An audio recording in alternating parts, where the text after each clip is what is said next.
आखिर कौन है प्रेमानंद महाराज, जिन्होंने विराट कोहली से लेकर बड़े बड़े सेलिब्रिटी को अपना भक्त बनाया हुआ है। कैसे प्रेमानंद महाराज जी साधु बने और उनके पास ऐसी कौन सी दिव्य शक्ति है जिसकी वजह से इतनी बड़ी समस्या होने के बाद भी वे अभी तक जीवित है। क्या प्रेमानंद महाराज जी सही में भगवान श्री कृष्ण के अवतार हैं? इसकी सच्चाई के बारे में जब आपको ये सबूत दिखाएंगे तो आप भी यकीन नहीं कर पाएंगे। तो चलिए जानते हैं प्रेमानंद महाराज जी के बारे में कुछ ऐसी बातें जो बेहद कम लोगों को पता है। प्रेमानंद महाराज जी को आज कौन नहीं जानता। वे इन दिनों सोशल मीडिया पर इतने वायरल हैं कि उनके भजन और सत्संग सुनने के लिए लोग विदेशी से भी भारत आते हैं। केवल आम जनता ही नहीं बल्कि बॉलीवुड से लेकर क्रिकेट जगत के कई बड़े बड़े सेलिब्रिटी भी प्रेमानंद महाराज के भक्त हैं। इतना ही नहीं, जब प्रेमानंद महाराज जी वृंदावन की गलियों में निकलते हैं तो उनके दर्शन पाने के लिए लोगों की भीड़ लग जाती है और उनके दर्शन पाकर लोग अपने आप को धन्य महसूस करते हैं। प्रेमानंद महाराज जी की ख्याति का अंदाजा इसी बात से लगाया जा सकता है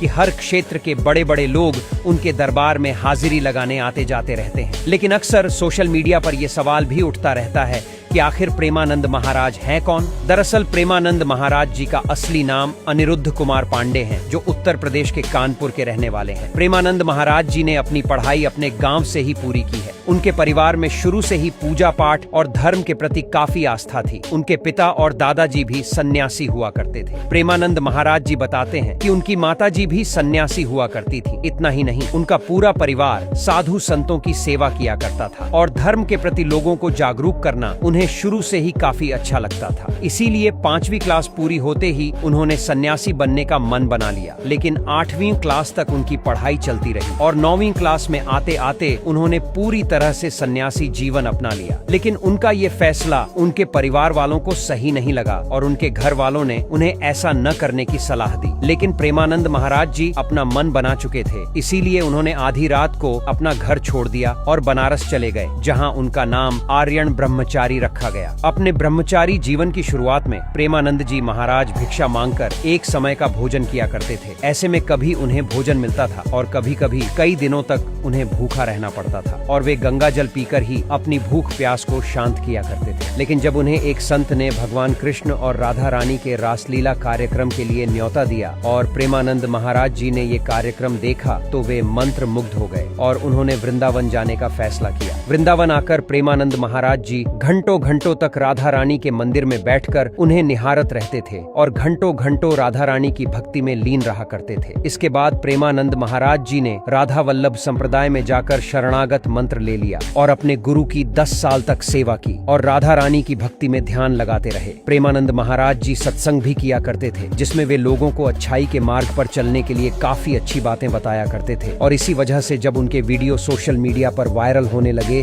तो केवल भारत ही नहीं बल्कि विदेशों में भी उनके लाखों भक्त बन गए और आज बड़े बड़े सेलिब्रिटी भी प्रेमानंद महाराज के दर्शन के लिए वृंदावन आते हैं। कुछ लोग प्रेमानंद महाराज जी को भगवान कृष्ण का अवतार भी बताते हैं, लेकिन प्रेमानंद महाराज जी का कहना है कि वे तो केवल भगवान कृष्ण और राधा रानी के एक छोटे से भक्त हैं। इससे ज्यादा वे और कुछ भी नहीं है और यदि किसी को भक्ति करनी ही है तो वे उनकी नहीं बल्कि भगवान कृष्ण और राधा जी की भक्ति करें। दोस्तों, प्रेमानंद महाराज जी के सत्संग सुनकर बड़े से बड़े पापी लोग भी अच्छाई के मार्ग पर चलने के लिए तैयार हो जाते हैं। क्या आप भी प्रेमानंद महाराज जी को एक सच्चा संत मानते हैं? तो वीडियो के कमेंट में राधे राधे लिखना बिल्कुल न भूलें।